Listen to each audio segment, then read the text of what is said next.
Pagkatapos ng isang kasal na puno ng pagtataksil, ginulat ng isang ina ang buong pamilya ng dating asawa nang tuluyan niyang putulin ang lahat ng pinansyal na suporta. Mula roon, sunod-sunod ang bangayan, pag-aagawan sa anak, banta sa ari-arian, at masasamang planong pilitin siyang bumagsak muli. Ngunit sapat ba ang tapang at kabutihang loob niya para muling isulat ang kapalaran ng sarili niyang buhay? 5 taon. 5 taon na puno ng pag-ibig, pag-aaruga at mga pangarap. Ito ang araw ng kanilang ika-5 anibersaryo bilang mag-asawa. Maingat na inilapag ni Jasmine Reyes ang 2 mamahaling pinggan sa ibabaw ng kanilang hapagkainan. Nakahain na ang paborito ni Marco, ang kanyang espesyal na kaldereta na may keso. Kumikinang ang mga kubyerto sa ilalim ng mainit na ilaw ng kanilang chandelier, katabi ng 2 kopita ng alak at isang bote ng red wine. Ang bawat sulok ng kanilang bahay ay sumisigaw ng perpeksyon, ng isang buhay na pinaghirapan at inalagaan. Ngunit sa likod ng perpektong ayos na yon, may isang pusong unti-unting binibiyak ng pagdududa. Isang pilit na ngiti ang gumuhit sa mga labi ni Jasmine habang pinagmamasdan ang kanyang obra. Ilang linggo na niyang nararamdaman ang panlalamig ni Marco. Ang dating matatamis na halik ay naging mabilis na dampi na lamang sa pisngi. Ang mahahabang kwentuhan bago matulog ay napalitan na ng mahimbing na hilik mula sa isang likod na nakatalikod sa kanya. Baka pagod lang sa trabaho, bulong niya sa sarili, isang kasinungalingang paulit-ulit niyang sinasabi para bigyan ng lunas ang kumikirot na dibdib. Sinulyapan niya ang orasan. 8:00 na ng gabi. Dapat ay kanina pa umuwi si Marco. Muli, isang pamilyar na kirot ang kanyang naramdaman. Hinawakan niya ang kanyang cellphone para sana i-text ang asawa nang mapansin niya ang telepono nito sa ibabaw ng kitchen counter. Naiwan na naman. Napabuntong hininga na lamang si Jasmine. Lalapitan na sana niya ito para ilagay sa kanilang kwarto nang biglang umilaw ang screen. Isang tunog ng ting ang bumasag sa katahimikan ng buong kabahayan.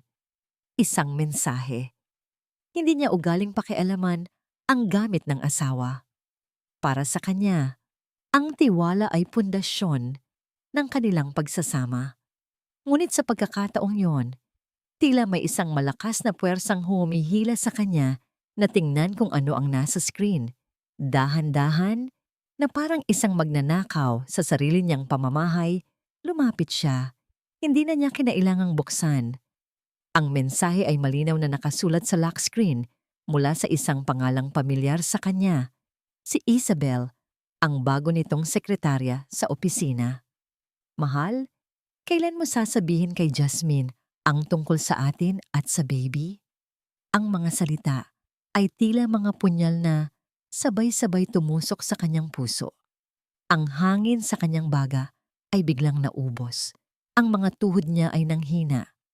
At kinailangan niyang kapitan ang gilid ng counter para hindi bumagsak. Bibi, paulit-ulit na umalinggaw-ngaw ang salitang yon sa kanyang isipan. Ang isang bagay na matagal na nilang pinangarap ni Marco.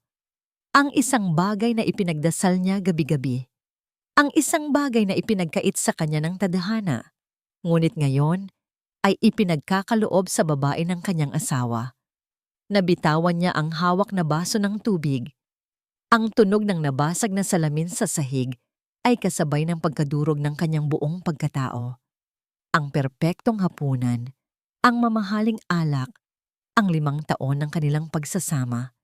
Lahat ay nawalan ng kulay, nawalan ng kahulugan. Nagsimulang manlabo ang kanyang paningin dahil sa mga luhang hindi niya na napigilan. Hindi siya humikbi. Walang ingay na lumabas sa kanyang bibig. Tanging ang mainit na agos ng luha sa kanyang mga pisngi ang saksi sa sakit na kanyang nararamdaman. Ilang minuto siyang nakatayo roon, nakatulala sa kawalan. Hawak-hawak ang telepono ni Marco. Ang bawat alaala ng kanilang masasayang araw ay bumabalik na parang isang pelikula. Ang kanilang kasal, ang kanilang unang bahay, ang mga pangakong binitiwan sa ilalim ng kalangitan. Lahat ng yon ngayon ay isa na lamang malaking kasinungalingan. Maya-maya pa, narinig niya ang tunog ng sasakyan ni Marco na pumarada sa garahe. Ang pagpihit ng susi sa pinto. Ang pagbukas nito, pumasok si Marco na tila walang anumang nangyari. Bit-bit ang kanyang briefcase. "Jazz, I'm home. Sorry, traffic." Sabi nito sa pagod na boses, hindi man lang nag-abalang tumingin sa kanya. Hindi sumagot si Jasmine, na natili siyang nakatayo, nakatalikod, habang pinupunasan ang kanyang mga luha. Huminga siya ng malalim, pinipilit na buuin ang sarili mula sa pagkawasak. "Jazz, may problema ba?" Tanong ni Marco. Ngayon ay napansin na ang katahimikan at ang basag na salamin sa sahig. Dahan-dahan, humarap si Jasmine.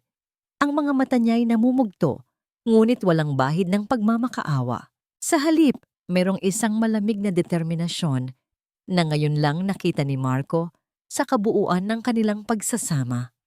Walang salitang lumabas sa kanyang bibig. Itinaas lamang niya ang kamay, ipinakita ang teleponong hawak niya, kung saan nakatatak pa rin ang mensahe ng kataksilan. Nakita ni Marco ang screen. Ang kulay sa kanyang muka ay biglang nawala. Napalitan ng pagkabigla at pagkatuliro.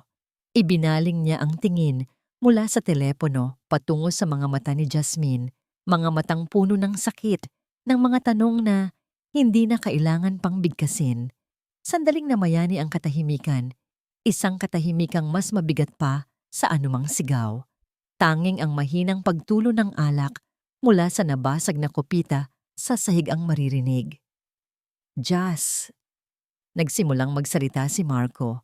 Ang kanyang boses ay garalgal at puno ng pagkataranta. "Hayaan mo akong magpaliwanag." Ngunit pinutol siya ni Jasmine. Ang kanyang boses, nang sa wakas ay lumabas, ay mahina at nanginginig. Basag na parang salamin. "Ipaliwanag?" Tanong niya. Isang mapait na tawa ang kumawala sa kanyang lalamunan. "Ano ang ipapaliwanag mo, Marco? Na ang sekretarya mo ay tinatawag kang mahal? O ang parte kung saan sinabi niyang may baby?"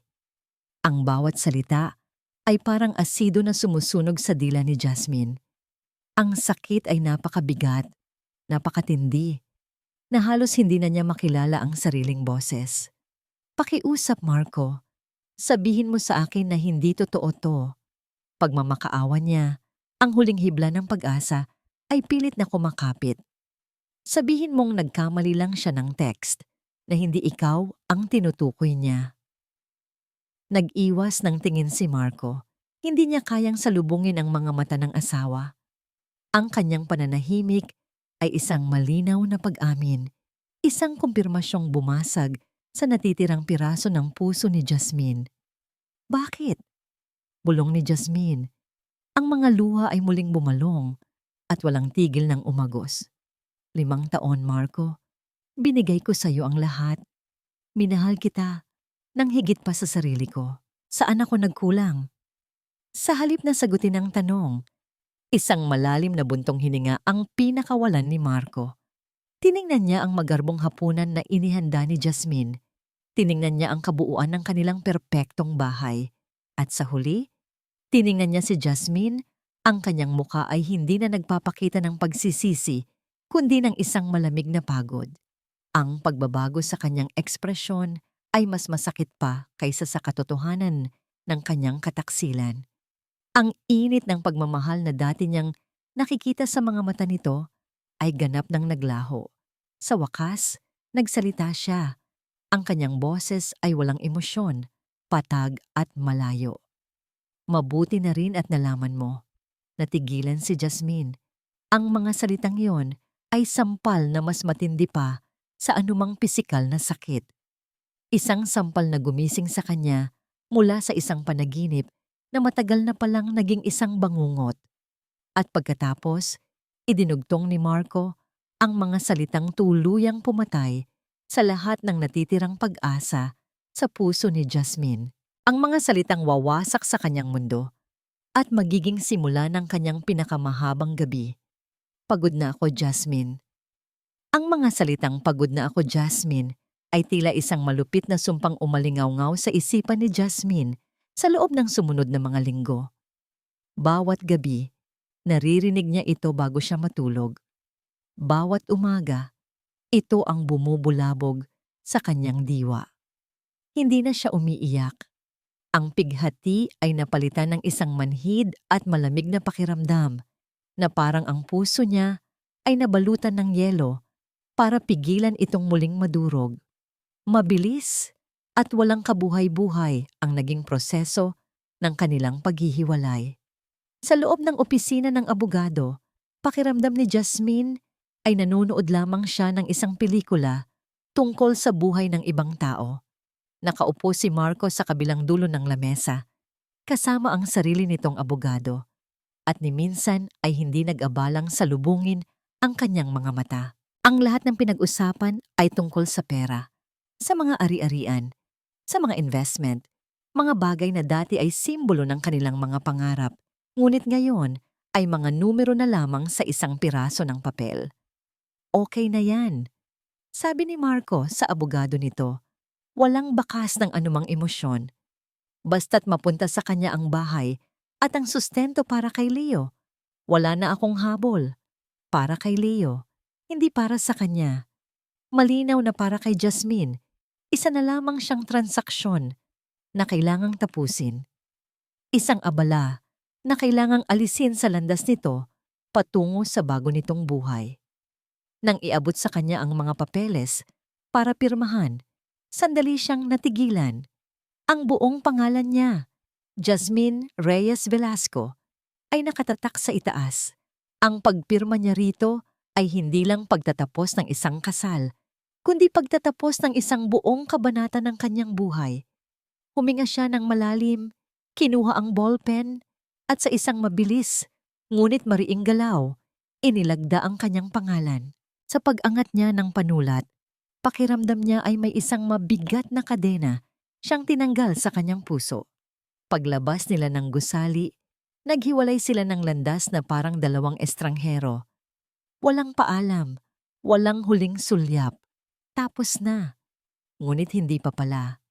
Kinagabihan, habang tinutulungan niya ang anak niyang si Leo sa kanyang takdang aralin, tumunog ang kanyang telepono.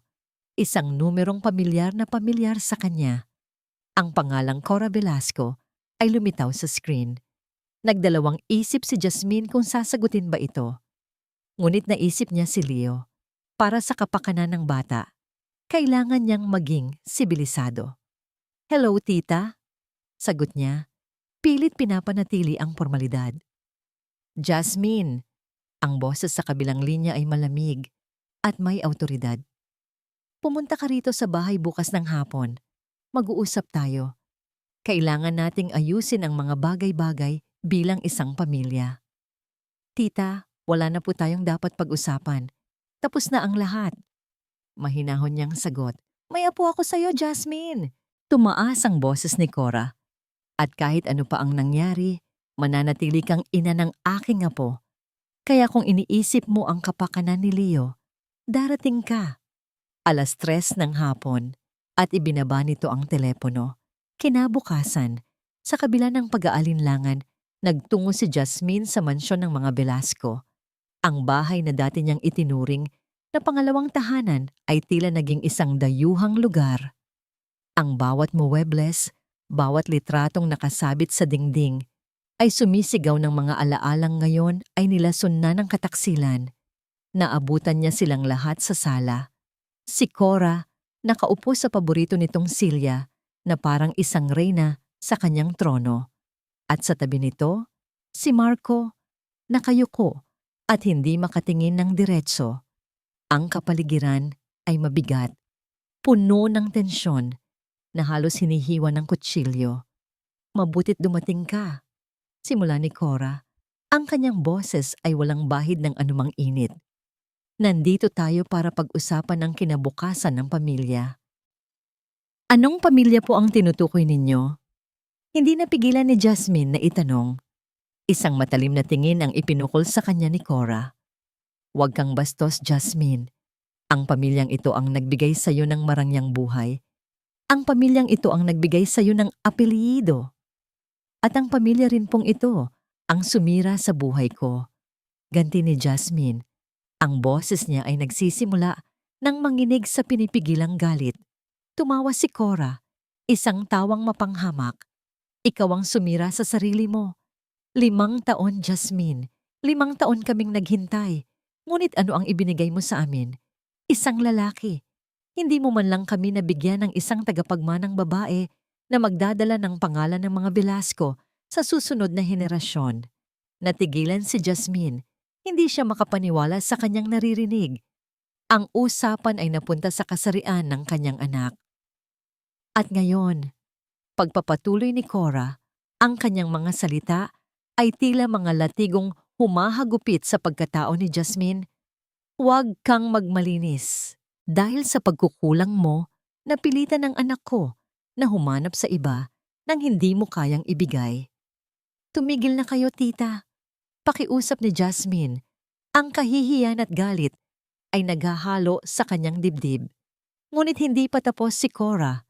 Tumingin ito sa kanya mula ulo hanggang paa na may pagkasuklam. Si Isabel, kahit ano pa siya, ay may maibibigay sa pamilyang ito. Magbibigay siya ng bagong dugo sa mga Velasco. Isang bagay na hindi mo nagawa. Ang dugo mo, walang kwenta. Ang huling mga salita ay tumatak sa isipan ni Jasmine na parang isang markang bakal. Tiningnan niya si Marco, naghahanap ng kahit katiting na pagtatanggol. Ngunit wala. Nanatili itong tahimik, nakatingin sa sahig, isang duwag na anino sa ilalim ng kanyang ina.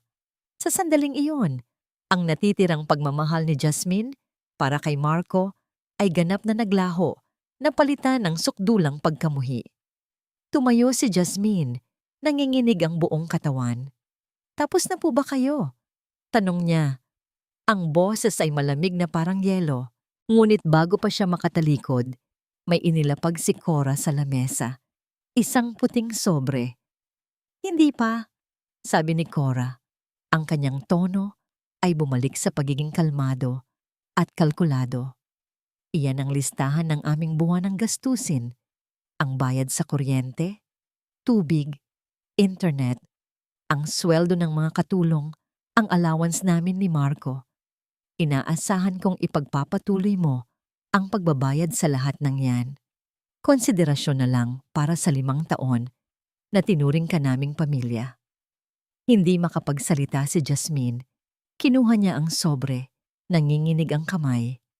Binuksan niya ito at nakita ang isang listahan, nakatype at detalyado, ng lahat ng luho na gusto nilang ipagpatuloy na matamasa gamit ang kanyang pera.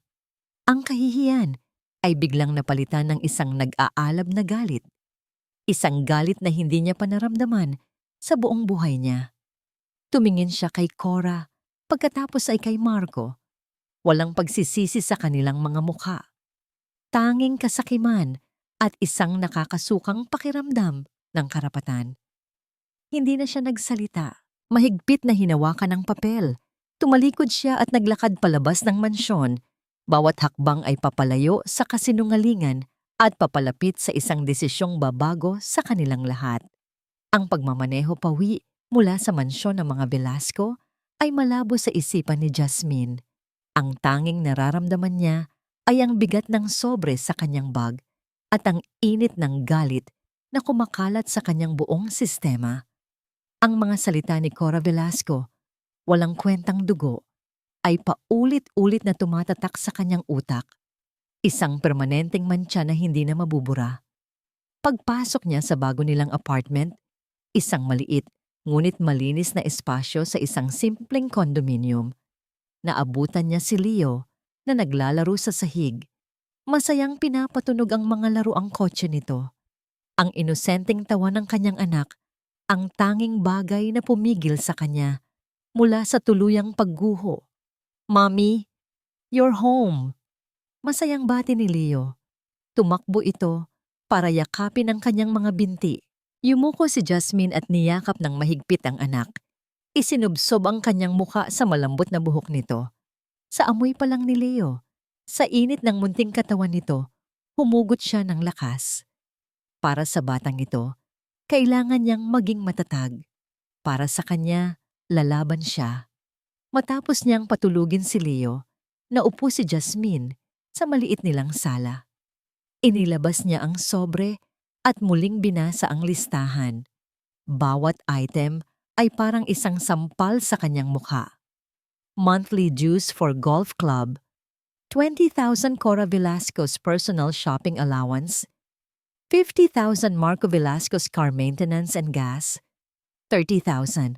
Ang listahan ay mahaba, puno ng mga luho, at walang katuturang gastusin na sa loob ng 5 taon ay walang tanong-tanong niyang binayaran mula sa sarili niyang ipon at sa kinikita ng kanyang maliit na online business. Akala niya, iyon ang tungkulin ng isang mabuting asawa at manugang. Akala niya, iyon ay pagpapakita ng pagmamahal. Ngayon, nakita niya ito sa tunay nitong anyo. Isang obligasyong hindi naman sa kanya. Isang responsibilidad na ipinataw sa kanya dahil sa kanyang pagiging sunod-sunuran. Tumayo siya at sinimulang ayusin ang iilang kahon na hindi pa niya nabubuksan. Sa isang kahon, nakita niya ang isang lumang photo album. Sa unang pahina, naroon ang litrato nila ni Marco noong bago pa lang sila. Magkahawak ang kamay, ang mga ngiti ay abot tenga, ang mga matay kumikinang sa mga pangarap. Isinara niya ito ng marahan. Ang Jasmine sa litratong yon ay patay na. Pinatay ng kataksilan, pinatay ng kasakiman. Sa ilalim ng album, nakita niya ang isang maliit na kahon. Binuksan niya ito at nakita ang isang mamahaling relos, ang regalo niya kay Marco noong kanilang unang anibersaryo. Hindi niya ito nakitang sinuot ni minsan. Ang palusot nito, masyadong maganda, baka magasgasan lang. Ngayon, alam na niya ang totoo. Para kay Marco, isa lamang siyang bagay na maganda, ngunit hindi sapat na mahalaga. Buong gabi siyang hindi nakatulog. Nakaupo siya sa dilim, hawak ang isang tasa ng lumamig ng kape, habang ang isipan niya ay naglalakbay. Mula sa pagiging isang babaeng puno ng pag-asa, naging isa siyang asawang handang magsakripisyo. At ngayon, isa siyang ina na kailangang protektahan ang kanyang anak at ang kanyang sarili. Naging malinaw sa kanya ang lahat. Ang pamilya Velasco ay hindi pamilya. Sila ay mga parasito. At sa loob ng 5 taon, payapa siyang nagpagamit, nagpakain, nagpaubos. Ang tingin nila sa kanya ay hindi tao, kundi isang investment, isang makina ng pera na inaasahan nilang patuloy na gagana kahit nawasak na ang puso at kaluluwa. Hindi na, bulong niya sa katahimikan ng gabi. Isang desisyon ang nabuo sa kanyang puso, isang desisyong matagal na dapat niyang ginawa. Kinabukasan, ibang Jasmine ang gumising. Ang mga mata niya'y may bahid pa rin ng kalungkutan, ngunit ang pag-aalinlangan ay napalitan na ng isang matibay na determinasyon. Ang unang ginawa niya ay tawagan ang kanyang personal na banker. "Good morning, Agnes. This is Jasmine Reyes." Simula niya, ang kanyang boses ay kalmado at may awtoridad. "I would like to request for the immediate cancellation of all supplementary credit cards under my account. Yes, all of them.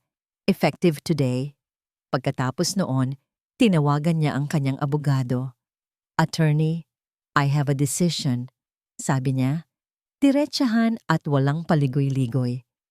"I want to freeze all joint accounts and assets shared with Marco Velasco, pending final court settlement. And I want to officially inform them that all forms of financial support to the Velasco family, outside of what is legally mandated for my son, will cease immediately." "Are you sure about this, Jasmine?" Tanong ng abogado. "This will be a declaration of war." "I am sure," sagot ni Jasmine. Ang kanyang boses ay hindi natitinag. "The war started long ago. It's time I started fighting back." Habang papalubog ang araw, nakaupo si Jasmine sa tabi ni Leo. Tinutulungan ito sa pagkulay ng isang libro. Ang kanyang telepono ay tahimik. Ngunit alam niya, ito ang katahimikan bago ang isang malakas na bagyo. At hindi nga siya nagkamali. Nang mag-aalas 7 ng gabi, Ang kanyang telepono ay nagring na parang isang sirena ng alarma. Ang pangalan ni Cora Velasco ay muling lumitaw. Huminga ng malalim si Jasmine bago niya ito sinagot at inilagay sa loudspeaker. Jasmine Reyes, anong kalokohan ito?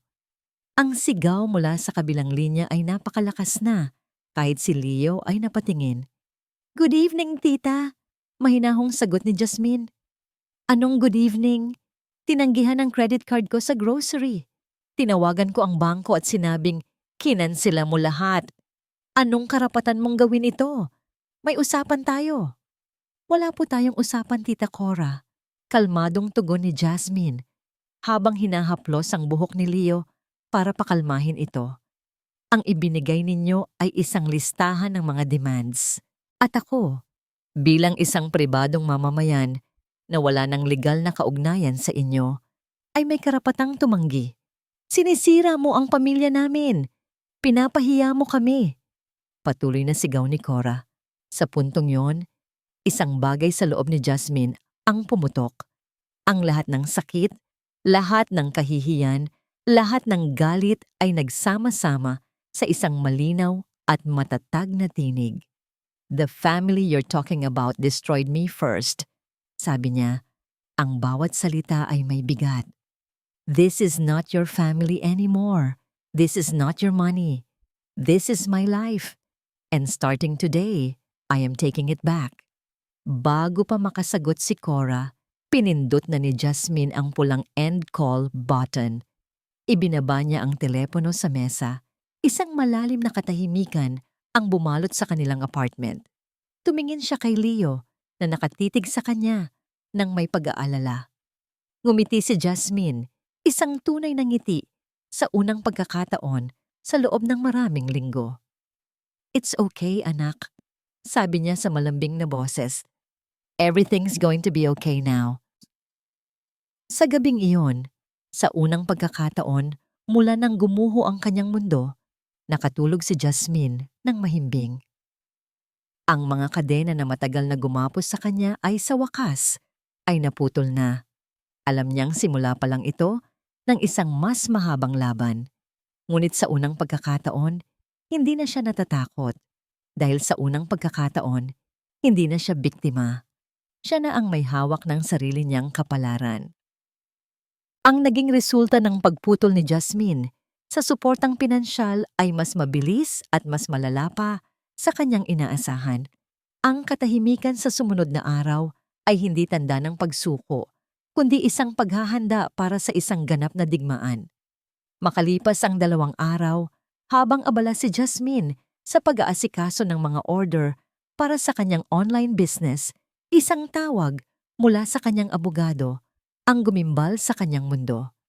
Jasmine, I have bad news, sabi ni Attorney Diaz sa seryosong tono. The Velascos have filed a lawsuit against you. Nabitawan ni Jasmine ang hawak niyang ballpen. Lawsuit? Para saan? They are suing you for moral and financial damages. Paliwanag ng abogado.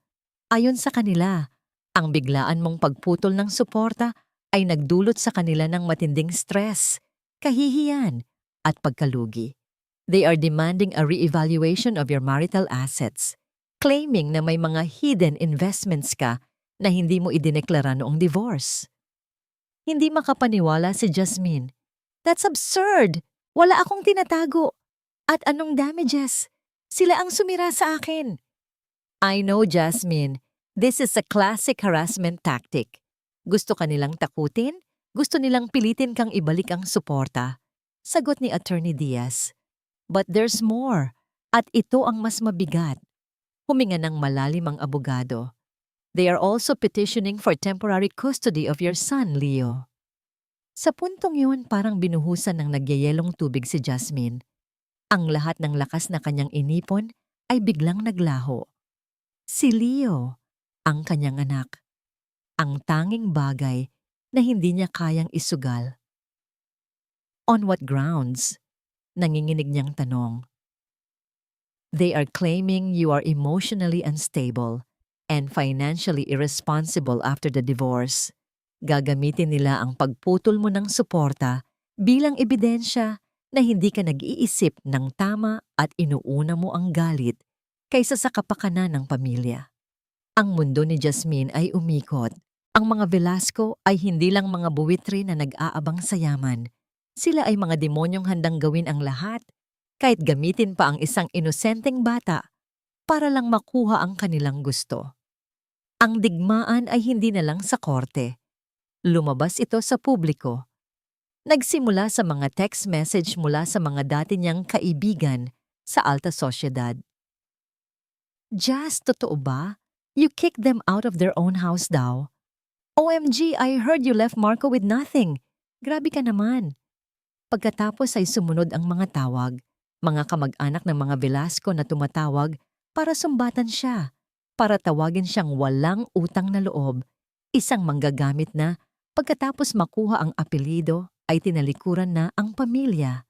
Ang pinakamasakit ay nang may nag-send sa kanya ng link sa isang online gossip blog. Ang headline, Socialite ex-wife, bigo sa pag-ibig, naghiganti sa dating pamilya.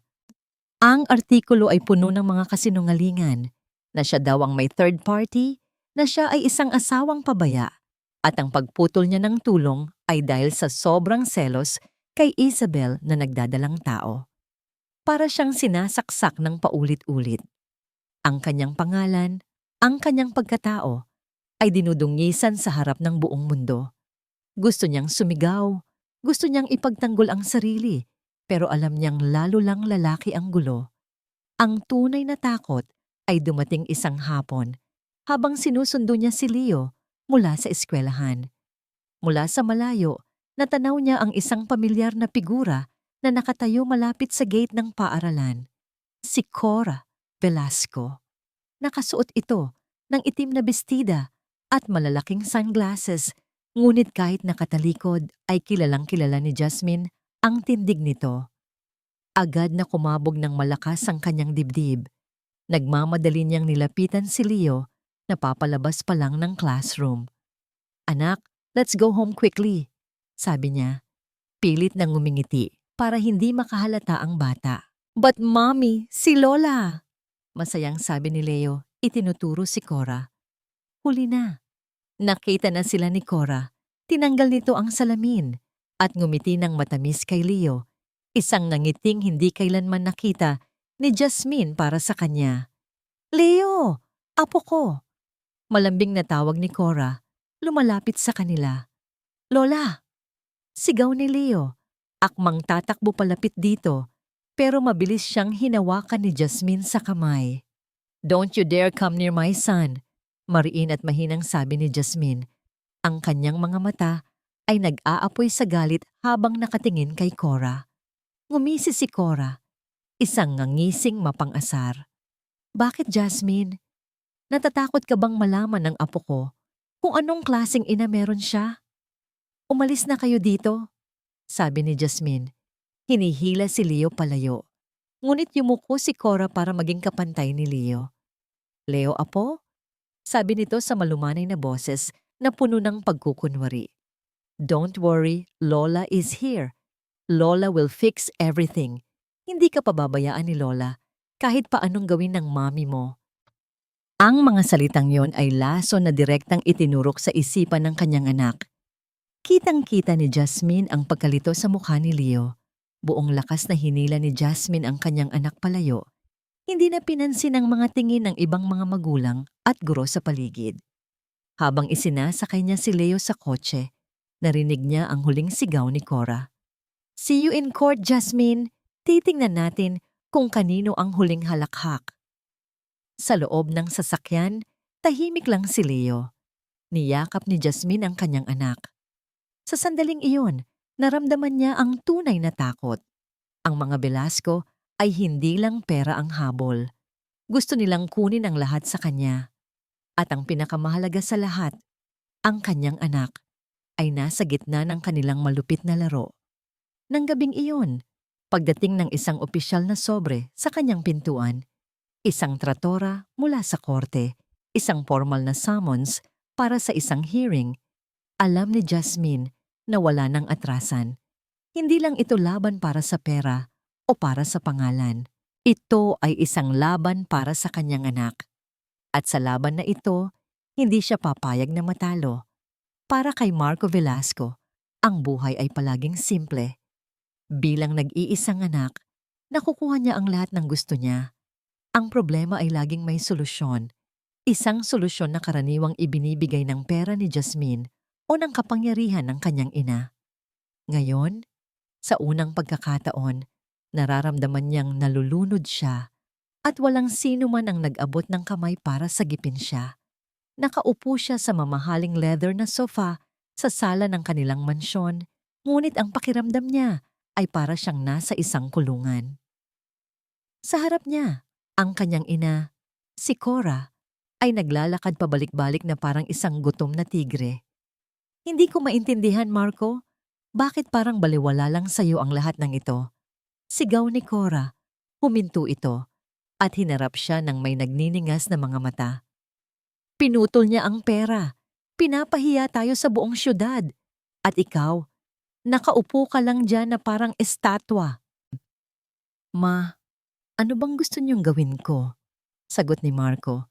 Ang boses niya ay mahina at pagod. Nagsampa na tayo ng kaso. Hayaan na nating ang mga abogado ang gumawa ng trabaho nila. Trabaho ng abogado? Humalakhak si Cora ng mapakla.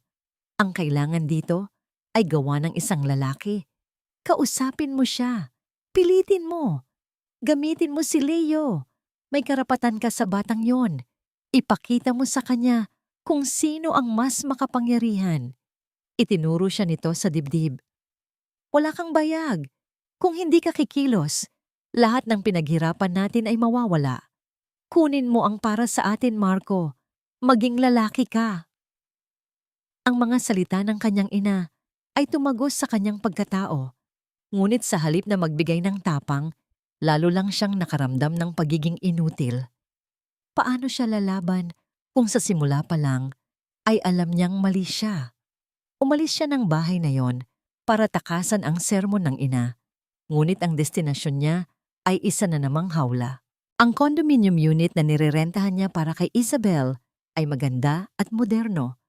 Ngunit ang hangin sa loob ay kasing bigat ng mansyon na abutan niyang umiiyak si Isabel habang nakahiga sa kama. Agad na kumunot ang noo ni Marco. Ito na naman. Anong problema? Tanong niya. Walang kabuhay-buhay. Marco, hindi ko na kaya. Humikbi ito. Lagi akong stress. Yung kaso ninyo, yung mga chismis. Paano kung may mangyari sa baby natin dahil sa stress? Kailangan natin ng security. Kailangan ko ng sarili nating lugar. Ayoko na dito sa nirerentahan lang. At yung kotse ko, kailan mo ibibigay? Paano ako pupunta sa check-up ko? Ang bawat salita ay parang isang dagok. Pera, bahay, kotse, obligasyon. Pakiramdam ni Marco ay sinasakal siya. Isabel, mag-usap tayo mamaya. Pagod ako. Sabi na lang niya, umaasang titigil na ito. Pagod ka? Biglang bumangon si Isabel, ang mga matay galit. Paano naman ako, Marco? Ako ang nagdadala ng anak mo. Ako ang nahihirapan dito. Kung hindi mo kayang ibigay ang buhay na ipinangako mo, sana hindi mo na lang ako pinasok sa gulong ito. Sa huli, para lang matapos ang usapan, gumawa na naman siya ng mga pangakong alam niyang hindi niya kayang tuparin. Sige na, aayusin ko. Magpahinga ka na. Nang makalabas siya ng gusali, sumakay siya sa kanyang kotse at doon lang napasigaw sa frustrasyon. Kinuha niya ang kanyang telepono. Sa isang iglap ng kahinaan, hinanap niya ang pangalan ni Jasmine sa kanyang mga kontak. Gusto niyang tumawag. Gusto niyang magmakaawa. Gusto niyang sabihin, tulungan mo ako. Ayusin mo to. Ngunit sa huli, hindi niya pinindot ang call button. Anong sasabihin niya? Matapos ang lahat ng ginawa niya, anong karapatan niyang humingi ng tulong? Ibinato niya ang telepono sa passenger seat at pinaandar ang kotse ng walang patutunguhan. Natagpuan niya ang sarili sa isang maliit at madilim na bar sa Quezon City. Umorder siya ng isang bote ng beer na sinundan pa ng isa at isa pa. Habang lumalalim ang gabi, Unti-unting lumilinaw sa lasingin niyang isipan ang laki ng kanyang pagkakamali. Mayroon siyang isang mabuting asawa, isang matalinong anak, isang tahimik na buhay. Ipinagpalit niya ang lahat ng yon para sa isang panandaliang aliw na ngayon ay naging isang permanenteng sakit ng ulo. Siya si Marco Velasco, ang prinsepe ng kanilang pamilya, ay isa na palang taong walang silbi, walang direksyon, at walang pera. Mag-aalas 12 na ng gabi nang magpasya siyang umuwi. Lasing na siya at pag-ewang-gewang na naglakad pabalik sa unit ni Isabel. Pagbukas niya ng pinto, narinig niya itong may kausap sa telepono sa loob ng kwarto. Ang boses nito ay mahina, pabulong, na para bang may itinatago. Dahan-dahan siyang lumapit sa pintuan ng kwarto, hindi gumagawa ng ingay. O nga, okay lang ako. Narinig niyang sabi ni Isabel, "Huwag mo na akong alalahanin." Hindi niya alam at hinding-hindi niya pwedeng malaman. Isang sandaling katahimikan. Basta ang mahalaga, pagpapatuloy ni Isabel sa mas mahina pang boses, maniniwala siyang sa kanya ang bata. Ang mga salitang yon ay tumama kay Marco na parang isang kidlat. Ang alak sa kanyang sistema ay biglang naglaho, napalitan ng isang nakakakilabot na lamig. Nanigas siya sa kanyang kinatatayuan, habang ang mga salita ay paulit-ulit na naglalaro sa kanyang isipan. Basta ang mahalaga, maniniwala siyang sa kanya ang bata. Napatitig siya sa nakasaradong pinto at sa unang pagkakataon, isang bagong uri ng takot. Isang takot na mas malala pa sa galit ng kanyang ina o sa mga luha ni Isabel ang nagsimulang gumapang sa kanyang puso. Ang mga araw na lumipas ay puno ng pag-aalala para kay Jasmine. Ang banta ng pagkawala ni Leo ay parang isang madilim na ulap na nakabitin sa ibabaw ng kanyang ulo, handang bumuhos anumang oras. Ngunit sa gitna ng takot, mayroong isang bagong apoy na nag-aalab sa kanyang puso. Isang determinasyong hindi na muling magpatalo. Sa opisina ni Attorney Diaz, nakaupo si Jasmine habang inilalatag ng abogado ang mga dokumento sa ibabaw ng malaking lamesa. Ang bawat papel ay kumakatawan sa isang piraso ng puzzle na unti-unti nilang binubuo. "Jasmine, we hired a private investigator and a forensic accountant," simula ni Attorney Diaz. "And what we found is shocking, to say the least." Kinuha ng abogado ang isang folder. "This is the corporate profile of Velasco Holdings, their family company. On paper, it looks stable, but when you dig deeper," ibinuklat niya ito at itinuro ang mga numero. "The company has been operating at a net loss for the past 2 years. Halos wala na itong assets. It's practically a shell company. Paano?" Naguguluhang tanong ni Jasmine. "Ang alam ko, malakas ang negosyo nila.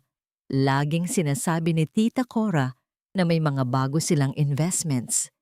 "That's the thing," sabi ni Attorney Diaz, kumuha ng isa pang set ng mga dokumento. "These are records of their bank loans and property titles. Ang mansyon sa Quezon City, nakasangla sa bangko. Ang 2 luxury cars nila, nakalease. Even their club shares are heavily mortgaged." Parang naninikip ang dibdib ni Jasmine habang nakatingin sa mga papel. Isang malaking kasinungalingan. Ang buong buhay na ipinagmamalaki ng mga Velasco ay isang malaking pagkukunwari. But where did they get the money for their lifestyle? For the trips, the shopping, the parties? Tanong ni Jasmine. Tumingin sa kanya ng diretso si Attorney Diaz. Ang kanyang mga mata ay puno ng pag-unawa at awa. "From you, Jasmine." Inilapag ng abogado ang huling folder. Sa loob nito ay ang mga bank statement ni Jasmine, ang mga record ng fund transfers na ginawa niya sa loob ng 5 taon. Lahat ng capital injections na hiningi nila sa'yo para daw sa bagong business ventures ay hindi napunta sa kumpanya, paliwanag ng abogado. Diretso ito sa kanilang mga personal na account. They were using your money, your hard-earned money, to fund their fantasy. Ikaw ang bumubuhay sa kanila, Jasmine. At nang putulin mo ang daloy ng pera, gumuho ang kanilang mundo. Sa sandaling iyon, isang alaala ang biglang pumasok sa isipan ni Jasmine. Isang Pasko, mga 3 taon na ang nakalipas. Magarbong Noche Buena sa bahay ng mga Velasco. Ipinagmalaki ni Cora sa kanilang mga bisita ang bago nilang investment, isang prime lot daw sa Tagaytay. Salamat sa suporta ng aming napakabait na manugang, si Jasmine, sabi noon ni Cora, nakangiti habang nakaakbay sa kanya. She understands the importance of growing the family's wealth. Naalala pa ni Jasmine ang naramdaman niyang saya at pagmamalaki noon. Pakiramdam niya, parte talaga siya ng pamilya. Ngayon, ang alaalang iyon ay bumalik na parang isang sampal. Ang 5 million na inilipat niya sa account nila para sa investment na yon ay malamang na ginastos lang sa isang European tour na ginawa nila noong sumunod na buwan. Napahawak si Jasmine sa kanyang sentido. Hindi galit ang una niyang naramdaman, kundi isang malalim na pagkaunawa. Kaya pala ganun na lang ang kanilang desperasyon. Hindi lang ito tungkol sa kasakiman. Ito ay tungkol sa takot. Ang takot na mabisto, ang takot na harapin, ang katotohanang sila ay mga bigo. Sa isang iglap, nakaramdam siya ng awa. Awa para sa isang pamilyang mas pinahalagahan ang panlabas na anyo kaysa sa tunay na karangalan. Ngunit ang awang iyon ay mabilis na napalitan ng isang matigas na resolusyon. Ang kasinungalingan nila ay itinayo sa kanyang likuran, sa kanyang pawis at luha.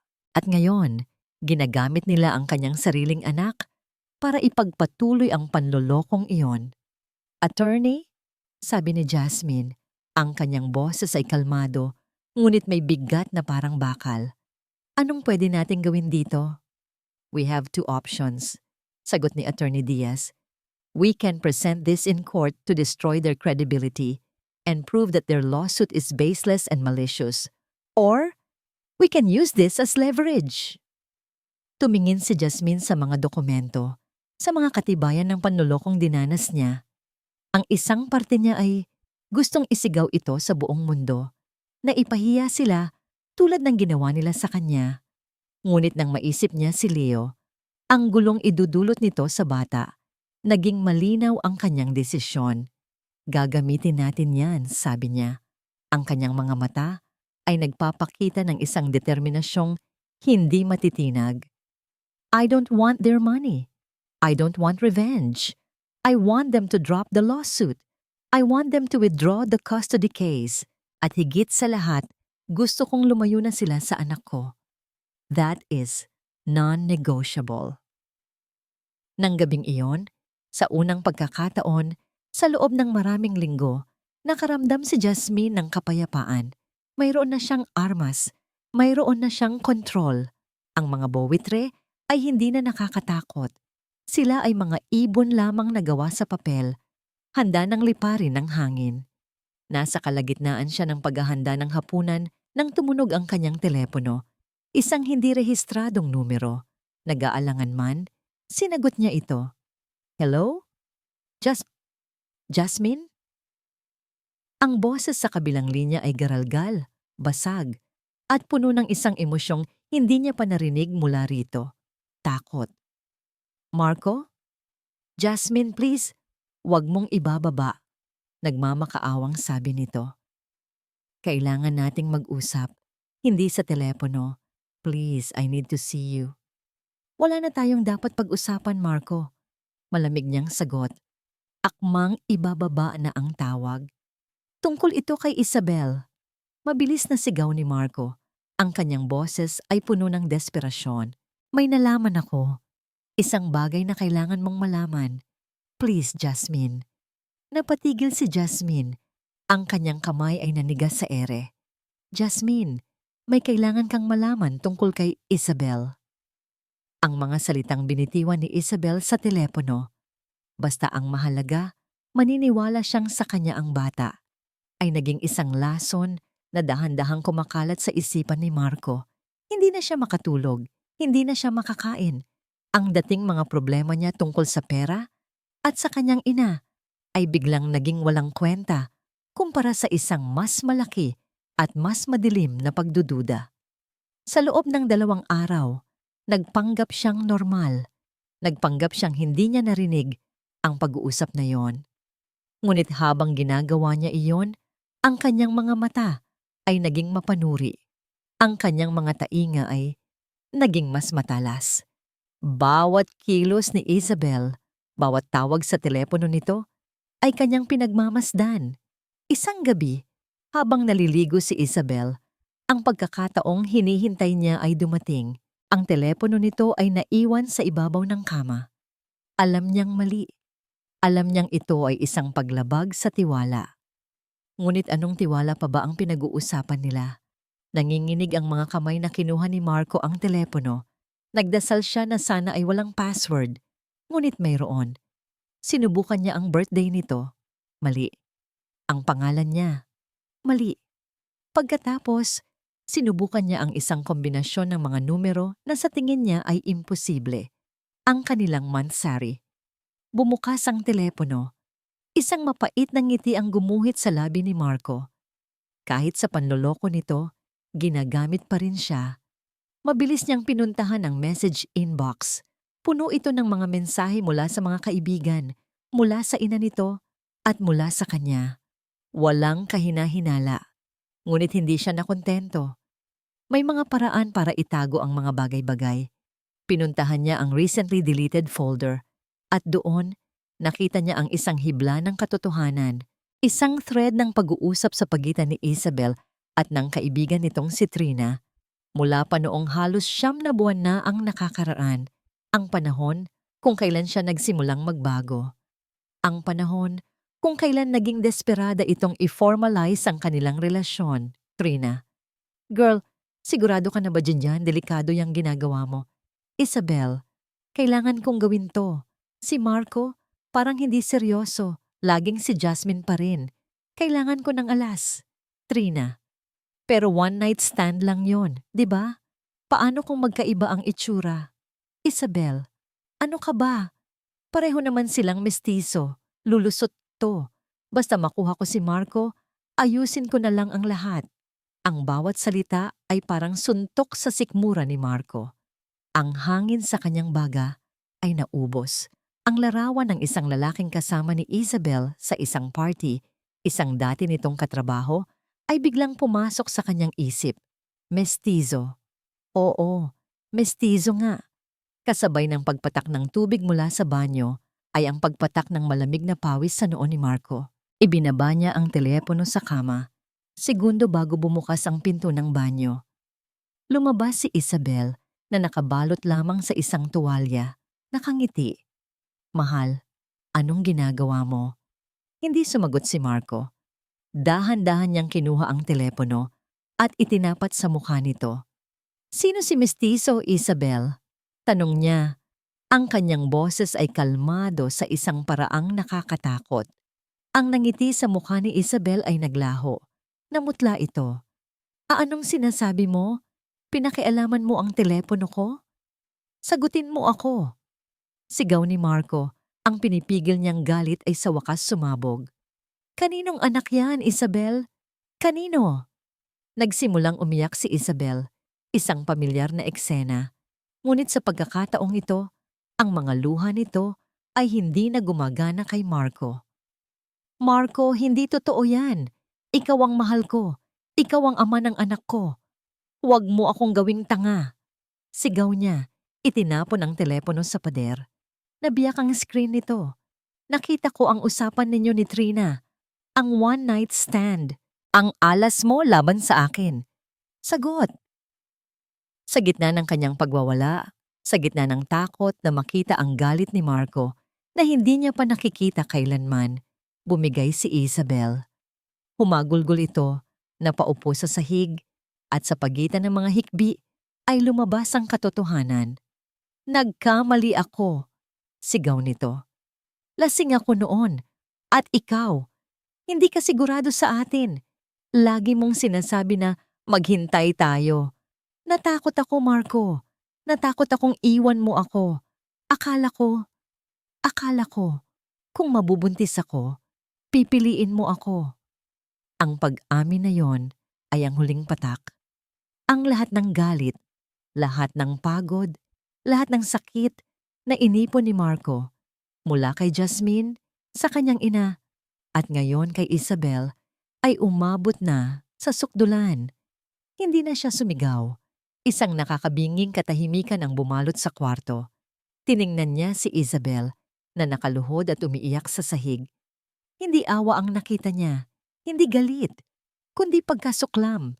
Pagkasuklam sa babae at higit sa lahat, pagkasuklam sa sarili niya. Huminga siya ng malalim. Tapos na tayo, sabi niya. Ang kanyang boses ay walang laman, walang emosyon. Marco, no. Please. Pagmamakaawa nito, yumakap sa kanyang mga binti. Saan ako pupunta? Paano ang bata? Marahan niyang inalis ang mga kamay nito. Hindi ko alam, sagot niya. At wala na akong pakialam. Tumalikod siya at naglakad palabas ng kwarto, palabas ng condominium unit. Hindi niya nilingon ang babaeng nag-iwan sa kanya ng pinakamalalim na sugat. Habang naglalakad siya sa hallway, narinig niya ang huling sigaw ni Isabel. Isang sigaw ng pagkatalo at desperasyon. Ngunit nagpatuloy lang siya sa paglalakad, papalayo sa isang kasinungalingang muntik ng sumira sa natitirang hibla ng kanyang pagkatao. Ang tunog ng pagsara ng pinto ay parang isang putok ng baril sa tainga ni Isabel. Sa isang iglap, ang kanyang perpektong mundo, ang mundong maingat niyang binuo sa pundasyon ng isang kasinungalingan, ay gumuho. Nakatulala siyang nakaupo sa sahig sa loob ng ilang minuto, hindi makagalaw. Babalik siya. Bulong niya sa sarili. Isang pilit na panalangin. Galit lang siya. Kapag kumalma na siya, babalik siya. Ngunit lumipas ang isang oras, pagkatapos ay 2, hanggang sa ang dilim ng gabi ay napalitan ng malamlam na liwanag ng umaga. Hindi bumalik si Marco. Sinubukan niyang tawagan ang numero nito. Hindi ito makontak. Sinubukan niya sa Viber, sa Messenger. Lahat ay nakablock. Doon nagsimulang gumapang ang tunay na takot sa kanyang puso. Ang unang dagok ay dumating ng tanghalian. Isang tawag mula sa building administration. Ma'am Suarez, good day. Tumawag lang po kami para i-follow up ang monthly rent ninyo, sabi ng babae sa kabilang linya. Mr. Velasco has canceled all the post-dated checks he issued for your unit. Ano? Baka nagkamali lang kayo. Nanginginig na sagot ni Isabel. Pasensya na po, ma'am. Pero final na po ang notice mula sa bangko. Kailangan nyo na po sanang isettle ang bayad. Otherwise, we'll have to enforce the eviction clause in your contract. Paliwanag ng babae. Ang boses ay formal at walang awa. Pagkatapos ng tawag na yon, sinubukan niyang gamitin ang credit card na bigay ni Marco para magpa-deliver ng pagkain. Declined. Sinubukan niya ulit. Declined. Ang lahat ng tulay na nagkokonekta sa kanya sa marangyang buhay ay isa-isang pinuputol, mabilis at walang pasabi. Kinahapunan, wala na siyang pagpipilian. Sa gitna ng kahihiyan, nilunok niya ang kanyang pride at nag-empake ng isang maliit na maleta. Habang hinihila niya ito palabas ng lobby, ramdam niya ang mga mapanuring tingin ng mga guwardiya at staff. Mga taong dati ay bumabati sa kanya ng may paggalang. Saan siya pupunta? Mayroon na lang siyang isang huling baraha. Isang barahang ayaw niya sanang gamitin, ngunit wala na siyang pagpipilian. Nagtaksi siya papunta sa mansyon ng mga Velasco. Bawat metro na tinatakbo ng metro ng taxi ay parang martilyong pumupukpok sa kanyang dibdib. Pagdating sa harap ng malaking gate, nag-atubili siya. Ngunit ang alaala ng kanyang lumalaking tiyan at ang kawalan ng pera sa kanyang pitaka ang nagtulak sa kanya na mag-doorbell. Ang katulong na nagbukas ng pinto ay nagulat nang makita siya.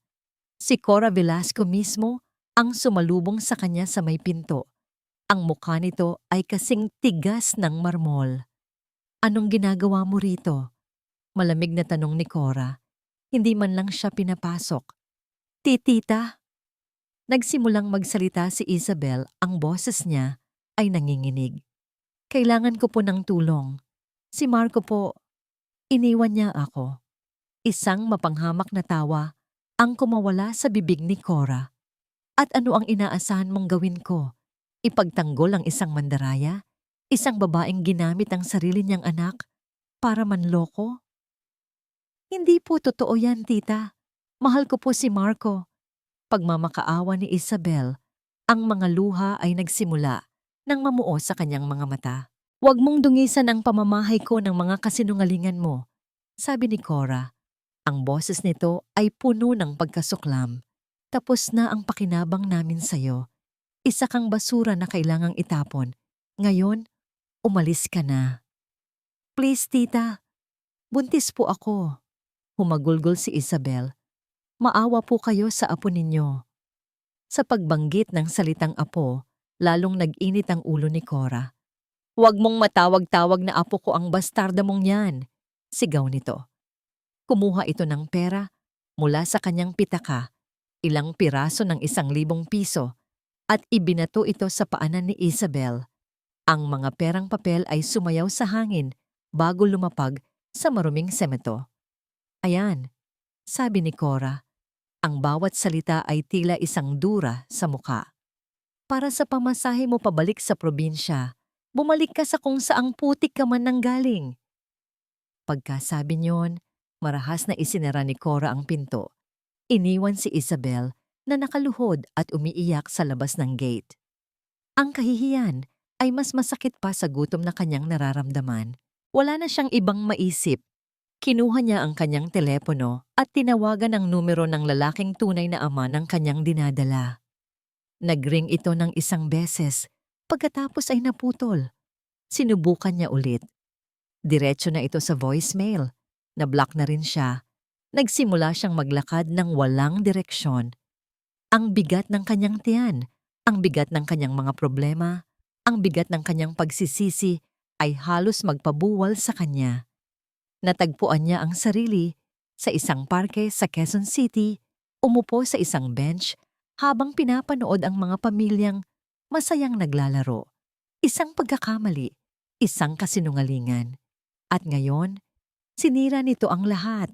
Wala na si Marco, wala ng pera, wala ng kaibigan, wala ng pamilya. Tanging siya na lang at ang batang hindi pa isinisilang na nadamay sa kanyang kasalanan. Nagsimulang umikot ang kanyang paningin. Ang mga tunog ng parke ay unti-unting humina. Ang init ng araw ay napalitan ng isang malamig na pakiramdam na gumagapang sa kanyang buong katawan. Sinubukan niyang tumayo, ngunit ang kanyang mga binti ay ayaw sumunod. Ang huli niyang nakita ay ang mga nag-aalalang mukha ng mga estranghero na tumatakbo palapit sa kanya. Bago siya tuluyang nilamon ng kadiliman, ang araw ng huling pagdinig ay dumating. Pumasok si Jasmine sa korte na may bigat sa kanyang dibdib. Ngunit sa kaibuturan nito ay mayroon ding isang matibay na kalasag. Ang mga dokumentong hawak ng kanyang abogado ay hindi lang mga papel. Ito ang katotohanan. Ang paghaharap ay mabilis at brutal. Sa sandaling sinubukan ng abogado ng mga Velasco na ipinta si Jasmine bilang isang mapaghiganti at pabayang asawa, inilabas ni Attorney Diaz ang kanilang mga alas. Isa-isang ipinresenta ang mga ebidensya. Ang mga bank statement na nagpapakita ng milyon-milyong pisong inilipat ni Jasmine sa mga Velasco. Ang mga titulo ng ari-arian na nakasangla, ang katibayan ng pagkalugi ng kanilang kumpanya. Habang nagsasalita si Attorney Diaz, kitang-kita ni Jasmine ang pagbabago sa mukha ni Cora Velasco. Ang dating kumpiyansa ay napalitan ng pagkabigla, pagkatapos ay ng pamumutla. Ang maskara ng isang makapangyarihang matriarch ay unti-unting nalulusaw. Inilalantad ang isang desperadong babae na nasukol sa sarili nitong kasinungalingan. Hindi na kinailangan ang testimonya ni Marco tungkol kay Isabel. Ang ebidensyang pinansyal pa lamang ay sapat na para wasakin ang lahat ng kanilang argumento. Ang desisyon ng hukom ay mabilis at pinal. Ibinabasura ng korte ang lahat ng sakdal laban kay Ginang Jasmine Reyes dahil sa kawalan ng merito. Deklara ng hukom, ang kanyang boses ay umaalingaw-ngaw sa loob ng silid. Furthermore, the court finds this lawsuit to be malicious and intended to harass. The petition for temporary custody is likewise dismissed with prejudice. Tapos na. Isang malalim na hininga ang pinakawalan ni Jasmine. Isang hiningang tila 5 taon niyang pinigil. Napahawak siya sa braso ni Attorney Diaz na nakangiting tumingin sa kanya. "We did it, Jasmine," bulong ng abogado. "Congratulations! Malaya ka na." Sa paglabas nila ng korte, nakasalubong nila ang mag-inang Velasco. Si Marco ay nakayuko, hindi makatingin. Ngunit si Cora, sa kabila ng pagkatalo, ay tumingin sa kanya nang may matinding galit. Isang tingin na nangangako na hindi pa tapos ang laban. Hindi pinansin ni Jasmine ang mga ito. Nagpatuloy siya sa paglalakad. Ang bawat hakbang ay magaan, palayo sa madilim na kabanata ng kanyang buhay. Ang pakiramdam ng tagumpay ay matamis. Pakiramdam niya ay nabunutan siya ng isang bundok ng tinik. Sa wakas, makakapagsimula na siyang muli, kasama ang kanyang anak, nang walang takot at walang anino ng nakaraan. Nang hapong iyon, maaga niyang sinundo si Leo sa eskwelahan, dala ang paborito nitong ice cream. Gusto niyang bumawi sa kanyang anak. Gusto niyang iparamdam dito na tapos na ang lahat ng gulo. Ngunit nang makita niya si Leo na papalabas ng classroom, hindi ang masayang takbo na laging sumasalubong sa kanya ang kanyang naabutan. Si Leo ay naglalakad ng mabagal. Ang kanyang mga balikat ay nakakrus. Ang kanyang tingin ay nasa sahig. "Anak?" Tawag ni Jasmine. Isang maliit na kaba ang nagsimulang kumalat sa kanyang dibdib. Tumingin si Leo sa kanya. Ngunit ang mga mata nito ay walang kislap. "Hi, Mommy," sabi nito sa isang mahinang boses. "How was school?" Tanong ni Jasmine habang inaalalayan niya ito papunta sa kotse. "May dala akong ice cream para sa'yo." Hindi sumagot si Leo. Kinuha niya ang ice cream ngunit hindi man lang ito binuksan. Sa loob ng sasakyan, ang katahimikan ay mabigat. Hindi ito ang komportableng katahimikan na dati nilang pinagsasaluhan, kundi isang katahimikang may pader sa pagitan nila. "Baby, may problema ba? May nang-away ba sa'yo sa school?" Malambing na tanong ni Jasmine. Hinahaplos ang buhok nito. Umiling si Leo. Nanatili itong nakatingin sa labas ng bintana. Nakarating sila sa kanilang apartment. Habang nag-aayos ng gamit si Jasmine, nanatiling nakaupo si Leo sa sofa, yakap-yakap ang kanyang bag. Alam ni Jasmine na may mali. Isang bagay na malalim at mabigat ang bumabagabag sa kanyang anak. Naupo siya sa tabi nito. "Leo, anak, please talk to Mommy. Ano ang bumabagabag sa isip mo?" Tumingin si Leo sa kanya. Ang mga mata nito ay nagsimula ng mamasa. At pagkatapos, sa isang boses na basag at nanginginig sa pag-aalinlangan, binitiwan nito ang mga salitang tumusok sa puso ni Jasmine na parang isang punyal na may yelo. "Mommy." Simula nito, humihikbi. "Are you a bad person?" Natigilan si Jasmine. Ang lahat ng hangin sa kanyang baga ay biglang nawala. Ang matamis na lasa ng tagumpay kanina ay napalitan ng isang mapait na apdo. Lola said you stole all her money." Ang tanong ni Leo ay tumama kay Jasmine na parang isang biglaang sampal sa gitna ng kanyang selebrasyon. Ang lahat ng galit na naramdaman niya para sa mga Velasco ay biglang nawala. Napalitan ng isang mas malalim at mas masakit na emosyon. Pighati. Pighati para sa kanyang anak na sa murang edad ay nalason na ng isang away na hindi nito dapat pinoproblema. "Lola said you stole all her money. Na kinuha mo daw lahat para hindi na siya makabili ng toys para sa akin. Is that true, Mommy?" Pagpapatuloy ni Leo, ang kanyang munting boses ay puno ng pagkalito at sakit. Niyakap ni Jasmine ng mahigpit ang kanyang anak, pinipigilan ng sariling mga luha na nagbabantang pumatak. Ang panalo niya sa korte ay walang kwenta kung ang kapalit nito ay ang tiwala ng kanyang anak. "Anak, listen to mommy," sabi niya. Dahan-dahang hinaharap si Leo para magkatinginan sila. May mga bagay na hindi naiintindihan ng mga bata dahil gulo ito ng mga matatanda. Pero gusto kong malaman mo ito at pakinggan mo akong mabuti. Hinawakan niya ang magkabilang pisngi nito. Ang kanyang paghawak ay malambot, ngunit matatag. Hindi nagnakaw si Mommy at hinding-hindi gagawa ng masama si Mommy. Ang pera, hindi yan mahalaga. Ang pinakamahalaga sa buong mundo para kay Mommy ay ikaw. Ikaw lang, Leo. Naiintindihan mo ba? Tumango si Leo, kahit na ang pagkalito ay bakas pa rin sa mga mata nito. Dahan-dahang ipinaliwanag ni Jasmine sa mga salitang maiintindihan ng isang bata na mayroon lamang silang hindi pagkakaunawaan, na mahal pa rin siya ng kanyang lola.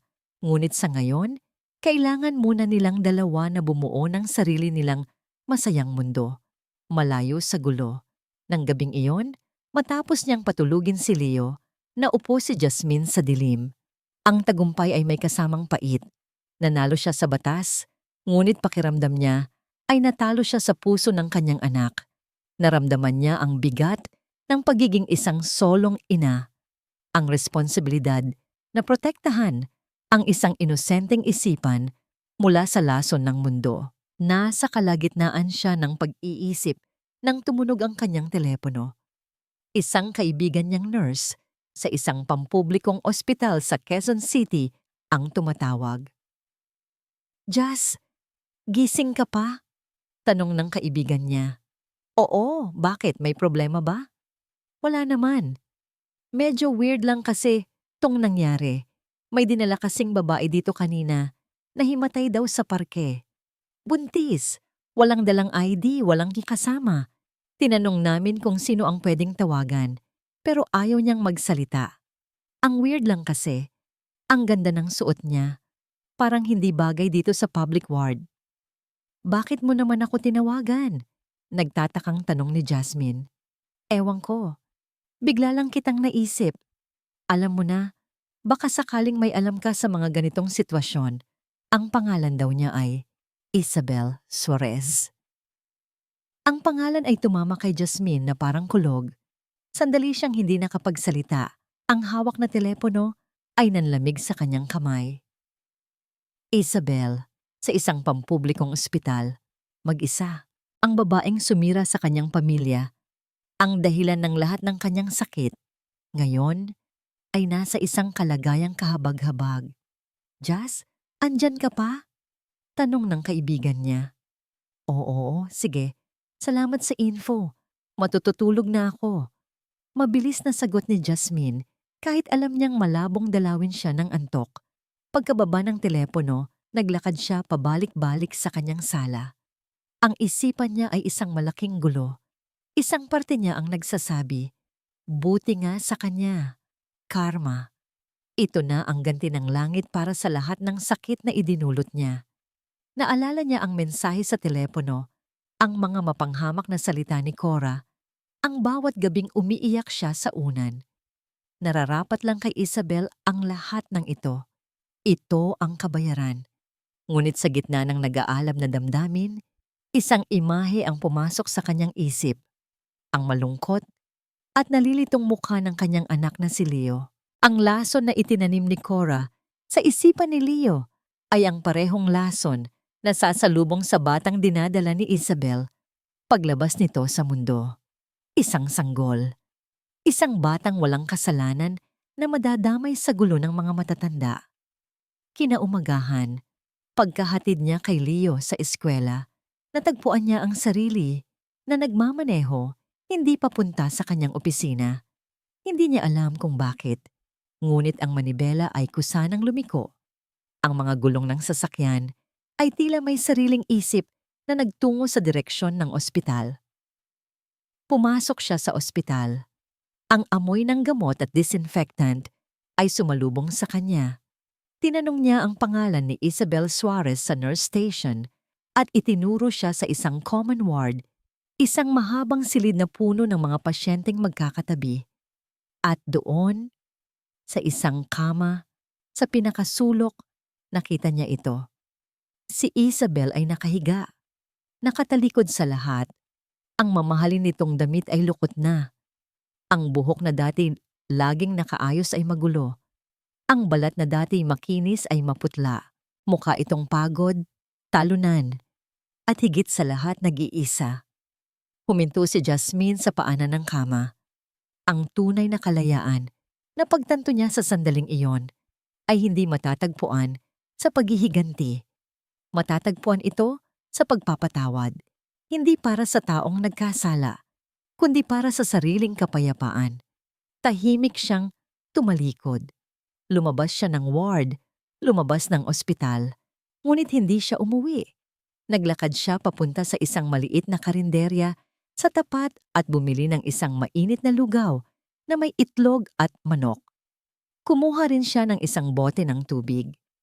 Dahan-dahan siyang bumalik sa ward, maingat na dala-dala ang supot na papel. Inilapag niya ito sa maliit na lamesa sa tabi ng kama ni Isabel.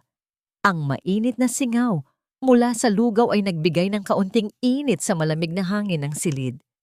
Kukunin na sana niya ang kanyang bag para tahimik na umalis nang marinig niya ang isang mahina at garalgal na hikbi. Napatigil si Jasmine. Dahan-dahang gumalaw si Isabel sa kama. Iminumulat ang mga mata. Ang unang nakita nito ay ang puting kisame ng ospital. Pagkatapos ay ang dextrose na nakakabit sa kanyang kamay. Ang mukha nito ay nagpakita ng pagkalito na sinundan ng takot nang maalala nito ang mga nangyari. Ang pag-iwan ni Marco, ang pagtataboy ni Cora, ang pagkahimatay sa parke, at nang ibaling nito ang tingin sa gilid, nagtama ang kanilang mga mata. Nakita ni Isabel si Jasmine. Nakatayo lang doon. Tahimik, hindi galit, hindi natutuwa. Nagmamasid lamang. Ang pagkabigla sa mukha ni Isabel ay hindi maipinta. Inaasahan niyang makakita ng kahit sino, nurse, doktor, ibang pasyente, pero hindi si Jasmine. Hindi ang babaeng pinagkaitan niya ng lahat. Ang babaeng dapat ay nagdiriwang ngayon sa kanyang pagbagsak. Biglang bumuhos ang mga luha mula sa mga mata ni Isabel. Hindi ito ang pekeng pag-iyak na ginagamit niya para manipulahin si Marco. Ito ay tunay, magaspang, at puno ng kahihiyan. Agad niyang sinubukang takpan ang kanyang mukha. Sinubukan niyang tumalikod na para bang ang pagtatago ay makakapagbura sa kanyang pagkatao sa harap ni Jasmine. Hindi gumalaw si Jasmine. Hinayaan niya lang itong umiyak. Hinintay niyang humupa ang unang bugso ng emosyon. Walang salitang namagitan sa kanila. Tanging ang tunog lamang ng hikbi ni Isabel na sumasabay sa mahinang ugong ng electric fan sa silid. Pagkatapos ng ilang sandali, kinuha ni Jasmine ang plastik na lalagyan ng lugaw. Binuksan niya ito at inilagay ang kutsara. Ang simpleng tunog ng plastik ay bumasag sa katahimikan na mas mabisa pa kaysa sa anumang sigaw. Maang-maang na tumingin si Isabel. Ang muka ay basang-basa ng luha. Nakita niya ang pagkain. Mainit pa. Umuusok pa. Huminga ng malalim si Jasmine. At sa isang boses na kalmado, walang bahid ng anumang panunumbat, sinabi niya ang mga salitang hindi kailanman inasahan ni Isabel na maririnig mula sa kanya. "Kainin mo muna," sabi ni Jasmine. "Kailangan mong magpalakas para sa baby mo." Ang mga salita ay hindi sigaw ng paghihiganti, kundi isang alok ng simpleng pag-aalala. Isang tulay na gawa sa habag, itinayo sa ibabaw ng guho ng kanilang nakaraan. Napatingin si Isabel mula sa pagkain patungo kay Jasmine. Ang kanyang mga mata ay puno ng hindi makapaniwalang pagtataka at isang bagong uri ng sakit, ang sakit ng pagsisisi. Sa tulong ng kaibigan ni Jasmine sa ospital, mabilis na na-discharge si Isabel. Walang kahit isang sentimo sa kanyang bulsa at walang lugar na matutuluyan. Ang tanging pag-asa niya ay ang alok ni Jasmine. Isang alok na halos hindi niya kayang tanggapin dahil sa matinding kahihiyan. Pansamantala lang, sabi ni Jasmine habang inaabutan niya si Isabel ng malinis na damit pantulog sa guest room ng kanyang apartment.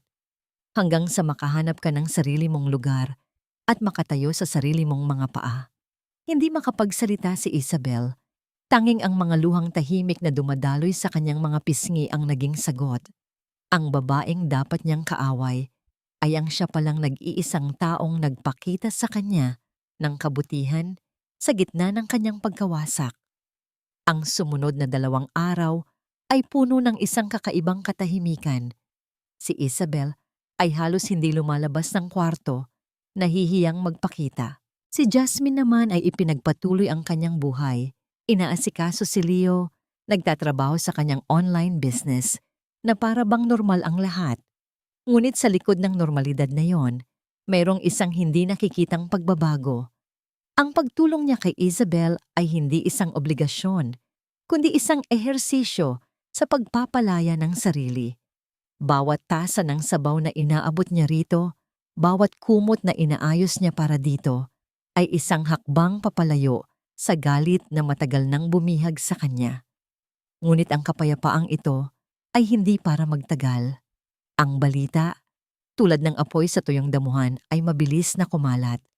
Isang dating kaibigan ni Cora na nagkataong may dinalaw sa ospital ang nakakita sa eksena, si Jasmine na nag-aalaga sa kabit ng kanyang asawa. At syempre, hindi nito pinalampas ang pagkakataong i-report ito sa Reyna. Nang marinig ni Cora ang balita, ang kanyang reaksyon ay hindi galit, kundi isang malalim na pagkainsulto. Para sa kanya, ang ginagawa ni Jasmine ay hindi pagtulong. Ito ay isang pagpapakita ng kapangyarihan, isang mapanlibak na palabas para ipamukha sa buong mundo na si Jasmine ang santa at siya, si Cora Velasco, ang talunan. Ang pagpapakita ng awa sa isang Suarez ay direktang pagyurak sa pangalan ng mga Velasco. Isang hapon, habang nagbabasa ng libro si Jasmine sa sala at si Isabel naman ay nagpapahinga sa kwarto, isang malakas at bayolenteng kalampag sa pinto ang bumasag sa kanilang katahimikan. Jasmine Reyes, buksan mo itong pinto. Alam kong nandyan ka. Mapagkunwari ka.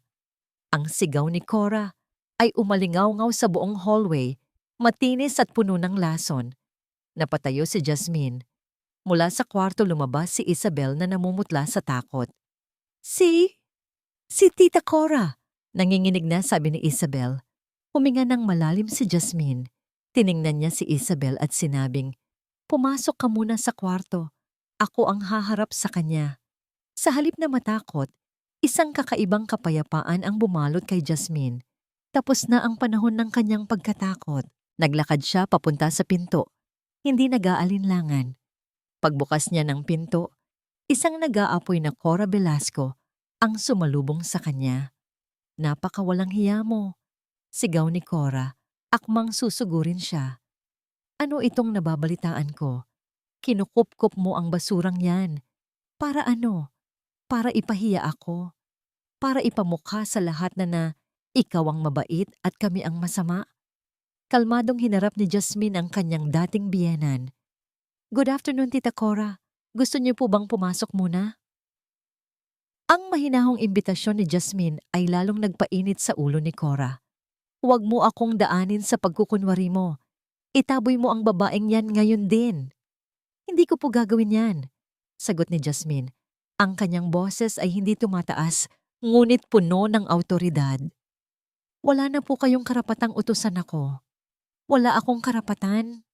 Humalakhak si Cora. "Ako ang ina ng lalaking sinira mo ang buhay. Ako ang lola ng apo kong pinagkakaitan mo. Hindi ko po sinira ang buhay ni Numan," matatag na sabi ni Jasmine. "At ang pagtulong ko kay Isabel ay walang kinalaman sa inyo o kay Marco. Ginagawa ko ito para sa isang batang walang kasalanan. At higit sa lahat, ginagawa ko ito para sa sarili ko, para sa sarili kong kapayapaan." Sa gitna ng sigawan, Dahan-dahang bumukas ang pinto ng guest room. Lumabas si Isabel, nanginginig, ngunit may determinasyon sa mukha. "Tita, ako na lang po ang kausapin ninyo," sabi nito. "Huwag niyo na pong idamay si Jasmine. Nagpapasalamat po ako sa kanya at humihingi po ako ng tawad sa inyo sa lahat ng nagawa ko." Ang eksena, si Jasmine na kalmadong nakatayo at si Isabel na nagsusumamo ay tila isang dula na lalong nagpasiklab sa galit ni Cora. Ngunit bago pa siya makasigaw muli, isang boses ang pumutol sa kanilang lahat. "Ma, tama na yan." Lumingon silang lahat. Nakatayo sa dulo ng hallway si Marco. Mukha siyang pagod, mas payat, at mas matanda ng 10 taon. Ngunit sa kanyang mga mata, mayroong isang bagong liwanag, isang liwanag ng pag-unawa. Naglakad siya palapit. Hindi niya tiningnan si Jasmine o si Isabel.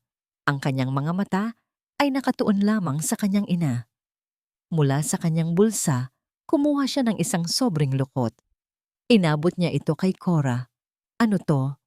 Mataray na tanong ng ina. "Savings ko po yan," sabi ni Marco. "Galing sa unang sweldo ko sa bago kong trabaho. Hindi po yan malaki, pero sapat na para makapagsimula kayo. Para sa upa, sa isang maliit na apartment, para sa pagkain." Natigilan si Cora. Tiningnan niya ang sobre, pagkatapos ay ang kanyang anak, na para bang hindi niya ito kilala. "Itigilan niyo na to, ma." Pagpapatuloy ni Marco. Ang kanyang boses ay puno ng pinal na pagod, ngunit may kasamang dignidad. "Tapos na ang laro. Natalo na tayo. Panahon na para tanggapin. Matuto na tayong tumayo sa sarili nating mga paa." Sa unang pagkakataon sa buong buhay niya, si Cora Velasco ay natameme. Ang inaasahan niyang gulo ay naging isang eksena ng pagkakaisa. Isang pagkakaisang siya mismo ang hindi kabilang. Nakita niya ang lakas sa katahimikan ni Jasmine, ang pagsisisi sa mga mata ni Isabel, at ang biglaang pagtindig ng kanyang sariling anak laban sa kanya. Wala na siyang armas.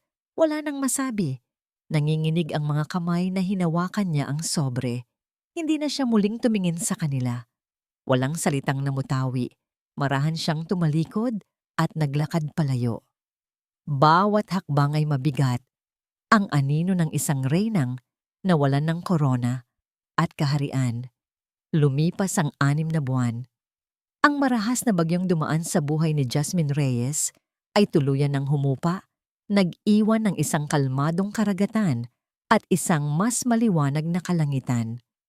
Ang maliit na apartment sa Quezon City ay napalitan ng isang mas maluwag na tahanan na may maliit na hardin sa likod kung saan naglalaro si Leo tuwing hapon.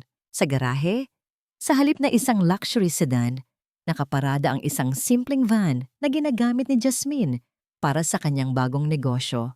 Isang maliit, ngunit unti-unting sumisikat na flower shop na pinangalanan niyang Hiraya. Isang salitang nangangahulugang bunga ng pangarap at pag-asa. Isang Sabado ng umaga, abala si Jasmine sa pag-aayos ng mga puting rosas para sa isang wedding order. Ang bango ng mga bulaklak ay humahalo sa amoy ng kape at sa masayang tawanan ni Leo na naglalaro ng kanyang mga robot sa isang sulok ng shop. Ito na ang kanyang bagong mundo. Simple, payapa, at tunay na sa kanya. Tumunog ang kanyang telepono. Isang mensahe mula sa isang pamilyar na pangalan. "Isabel." "Jas, heto na siya. Salamat sa lahat." Kasama ng mensahe ay isang litrato. Isang maliit na sanggol na babae, mahimbing na natutulog, balot sa isang pink na kumot. Isang ngiti ang sumilay sa labi ni Jasmine matapos ang ilang linggong pananatili sa kanya.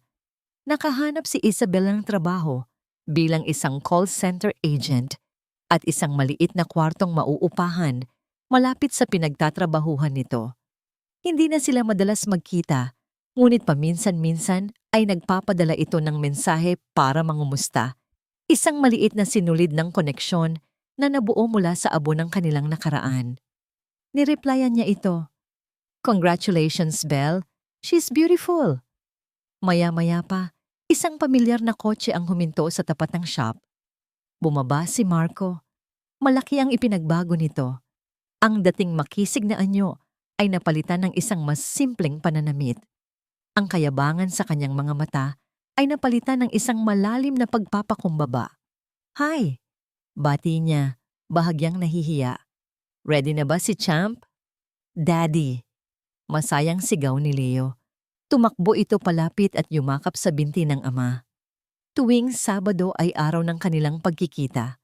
Walang pilitan, walang utos ng korte. Isang simpleng kasunduan sa pagitan ng 2 taong natutong maging magulang ng hiwalay. "Eto na pala ang sustento para kay Leo," sabi ni Marco. Inaabot ang isang sobre. "Pasensya na, hindi pa rin kalakihan. Medyo mahirap pa ang buhay." "Marco, okay lang," sagot ni Jasmine. Isang tunay na ngiti ang nasa kanyang mga labi. Ang mahalaga, nandito ka para sa kanya. Tiningnan ni Marco ang paligid ng flower shop, ang mga bulaklak, ang simpleng ayos. "Masaya ka na?" "No?" tanong nito. Hindi bilang isang dating asawa, kundi bilang isang taong nakikita ang kaligayahan ng iba. "Sobra," sagot ni Jasmine. At sa pagkakataong yon, alam niyang totoo ang bawat letra ng salitang yon. Natagpuan ko ang sarili ko. Nagpaalam na sila, habang pinapanood ni Jasmine ang kanyang anak na masayang kumakaway mula sa bintana ng kotse ng ama nito.